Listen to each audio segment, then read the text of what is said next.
Mencari ikan di sungai memang beresiko, apalagi bagi mereka yang sudah tidak muda lagi seperti Abah Ureh. Lelaki berusia 70 tahun ini memang tak punya pilihan dalam mencari penghasilan. Mencari ikan di sungai yang masih bisa ia andalkan. Warga desa Batu Nunggal, Kabupaten Sukabumi, Jawa Barat ini sudah 3 tahun menghidupi keluarganya dengan mencari ikan di sungai untuk dijual berkeliling. Bermodalkan alat pencari ikan berupa bubu dan umpan keong yang didapatnya di sekitar sungai, Abah mulai bekerja. Pekerjaannya suka dagang juga sebetulnya. Dikarenakan bangkrut, ya terpaksa kita cari ikan. Kalau cari ikan kan nggak ada modalnya, cuma hanya tenaga doang. Berbagai jenis ikan sungai menjadi incaran Abah untuk ditangkap, seperti ikan nila, patin, bawal, dan mujair. Selain menggunakan bubu yang dipasang umpan keong, Abah Ureh juga masuk ke sungai untuk menangkap ikan dengan tangannya sendiri. Terbayang beratnya pekerjaan Abah Ureh sehari-hari, berendam cukup lama demi mencari ikan di aliran sungai yang deras dan dingin. Ya kadang-kadang ya di rogo-rogo suka dapat juga, ya pakai pancing suka juga dapat, di ketruk-ketruk itu kalau pakai pakai dipasang bubu dia itu di tenannya langsung digiring-giring. Meski harganya tak seberapa, bubu alat mencari ikan sangat berharga bagi Abah Ureh. Jadi ketika bubu menggelinding dan akan hanyut, Abah dengan sigap langsung mengejarnya tanpa berpikir resiko bahaya yang mungkin menimpa. Alhasil, ikan-ikan yang tadinya sudah berhasil terjebak dalam bubu lepas kembali. Jika masuk musim hujan, mencari ikan menjadi hal yang dilematis. Arus sungai semakin deras hingga sulit memasang bubu. Namun positifnya, jumlah ikan berlimpah ruah. Abah bisa mendapat ikan sampai 5 kilo sekali turun ke sungai. Sementara saat kemarau, untuk bisa dapat sekilo ikan saja, susahnya bukan main. Kesulitannya, ya kalau lagi banjir itu udah nggak bisa cari ikan. Udah, nggak bisa cari, susah masang bubunya. Kadang-kadang banjir nggak tentu gitu. Banjir bandang itu istilahnya. Kadang-kadang itu kesulitannya. Maka hampir kanyut lah waktu itu. Dikarenakan itu banjir, itu perlu bumbu juga pernah kanyut pas lagi cari ikan. Untung aja masih kena kelihatan, jadi bisa diubar. Demi sesuap nasi, Abah Ureh seakan tak peduli dengan kondisi fisiknya yang semakin tua. Ditambah lagi dengan sakit prostat yang dideritanya sejak beberapa tahun belakang. Kadang ketika sedang mencari ikan, rasa sakitnya kambuh. Namun tak menyurutkan semangat Abah Ureh untuk mencari penghasilan. Ya kadang-kadang suka kumat juga. Itu kalau lagi ini suka kumat. Buang air kecil itu kadang-kadang suka susah. Susahnya begini, kalau lagi ditahan mau keluarnya itu susah. Tapi kalau nggak ditahan mah ya nggak ini gitu, nggak begitu susah. Cuman mestinya kata dokter mestinya dioperasi. Dikarenakan buat operasi ya nggak punya duit, dan terkadang ini akhirnya cuma beli obat-obat bang aja.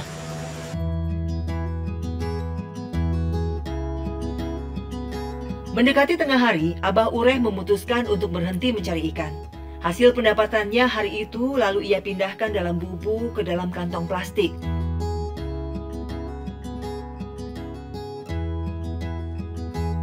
Untuk dijual berkeliling. Apes, plastiknya kurang kuat dan robek.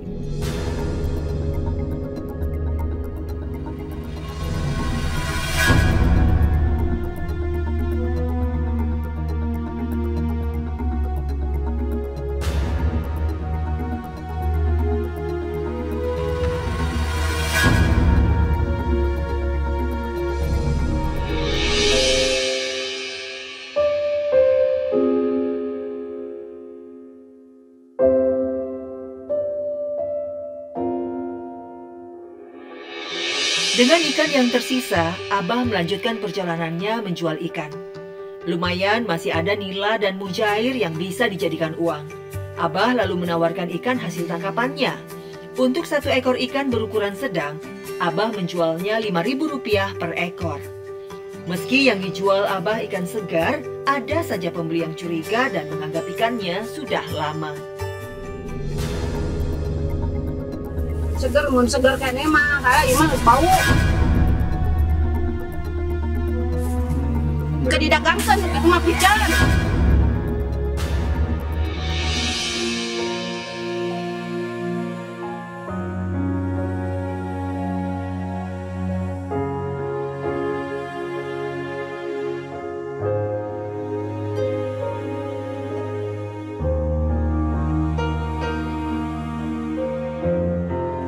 Ya kalau yang lagi ada barangnya ya laku aja.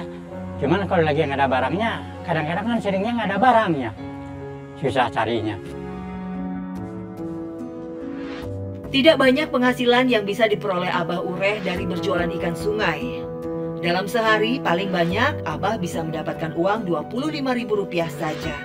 Tapi Abah selalu bersyukur karena sedikit apapun rezeki yang diberikan Allah terkandung keberkahan di dalamnya. Ya alhamdulillah kalau buat berdua mah itu ya cukup. Ya cukup nggak cukup, dicukupin aja.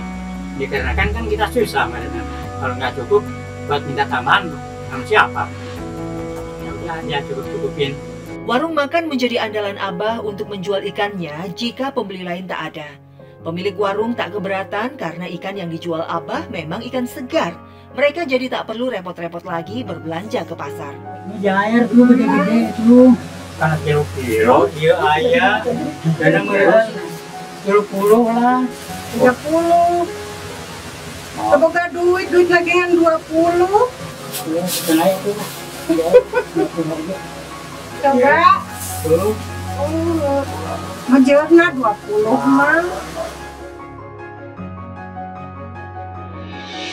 Jika tidak sedang mencari ikan di sungai, Abah Ureh mencari penghasilan tambahan dengan menjual kerupuk simping yang dibuatnya sendiri. Cemilan khas dari daerah Jawa Barat ini berbahan utama tepung tapioka dengan bumbu bawang putih, kencur, seledri, dan daun bawang. Terlebih dulu Abah menghaluskan bumbu-bumbunya dengan diulek. Setelah bumbu halus, Abah mulai membuat adonan dengan mencampur tepung tapioka yang diaduk bersama air. Bumbu halus kemudian ditambahkan, aduk sampai merata. Kemudian Abah menyiapkan alat cetakan dan alat panggangnya. Adonan lalu dituangkan sedikit demi sedikit ke dalam cetakan dan dipanggang. Selama dipanggang, adonan dibolak-balik agar matang merata. Kerupuk simping yang sudah jadi, Abah kemas dalam bungkus plastik. Pernah saat bekerja membuat kerupuk simping, Abah pingsan karena kambuh sakit prostatnya.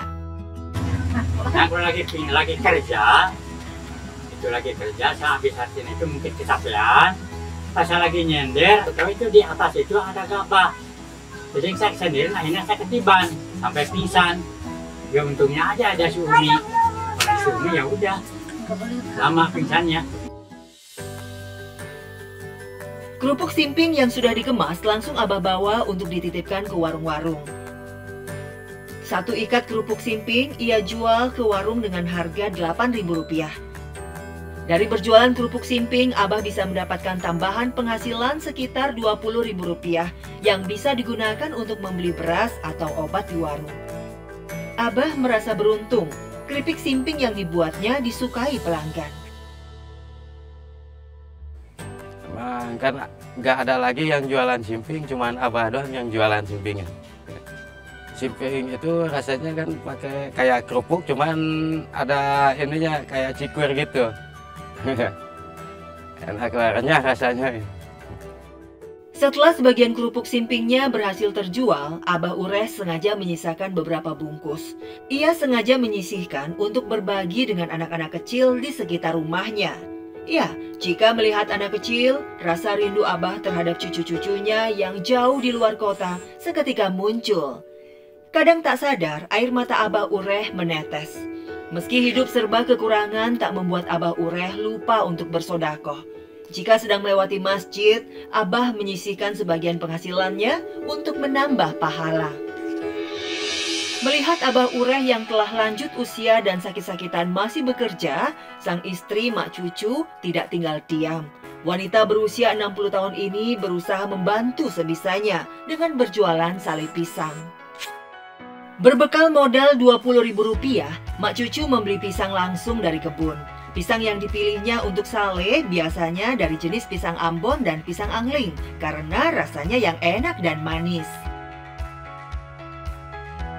Udah matang, dia udah kuning, udah matang. Kondisi Mak Cucu sebenarnya tidak baik-baik saja. Sejak beberapa tahun lalu, penglihatan Mak Cucu mendadak buram, susah untuk melihat. Hal ini tentu saja mengganggu keseharian Mak Cucu, membuatnya sulit pergi keluar rumah untuk mencari pisang bahan membuat sale. Kesulitannya, jalannya licin, banyak pudunannya, tanjakan, berbatasan, mata saya yang buram. Untuk membuat sale pisang, Mak Cucu juga butuh bahan selain pisang, di antaranya tepung terigu, garam, dan minyak sayur. Cara pembuatannya pun cukup sederhana. Pisang yang sudah benar-benar matang dikupas satu persatu, kemudian dipotong kecil-kecil. Potongan-potongan pisang itu selanjutnya dijemur sampai benar-benar kering dan warnanya berubah menghitam. Sambil menunggu pisang yang dijemur, Mak Cucu beralih membuat adonan dari tepung terigu yang dibumbui dengan garam secukupnya. Ke dalam adonan itu, Mak menuangkan irisan pisangnya. Adonan berisi pisang kemudian digoreng dalam minyak yang panas sampai habis. Asap dari penggorengan kerap mengganggu Mak Cucu.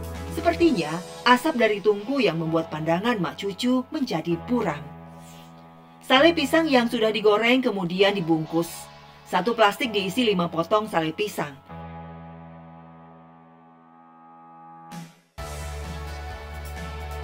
Kalau musim hujan nggak bisa ngejemur, pas ngegoreng nggak kuat sama asapnya, mata sayanya sakit gitu. Dengan keterbatasan penglihatannya, Mak Cucu menjajakan sale pisangnya berkeliling. Tanpa sadar, Mak Cucu kadangkala menabrak benda atau orang yang ada di depannya.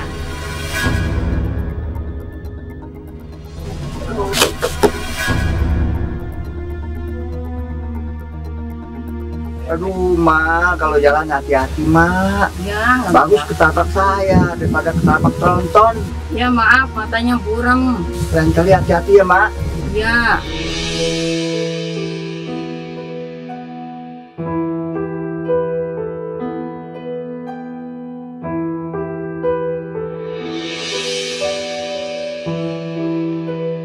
Sebungkus sale pisang dijual Mak Cucu Rp2.000 saja. Pernah sekali waktu Mak Cucu mengalami kesialan ketika dagangan sale pisangnya berantakan terkena bola.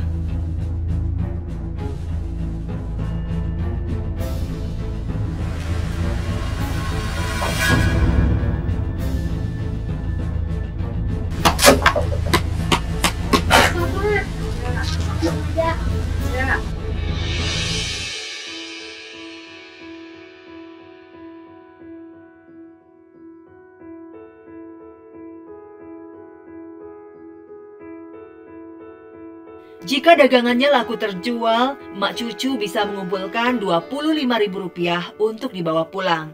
Sebaliknya, jika sedang sepi, Mak paling-paling hanya bisa membawa pulang beberapa ribu rupiah saja. Meski harus bersaing dengan sale buatan pabrik, Mak Cucu tak mau menyerah. Ia yakin jika rezeki dari Tuhan pasti tak akan tertukar.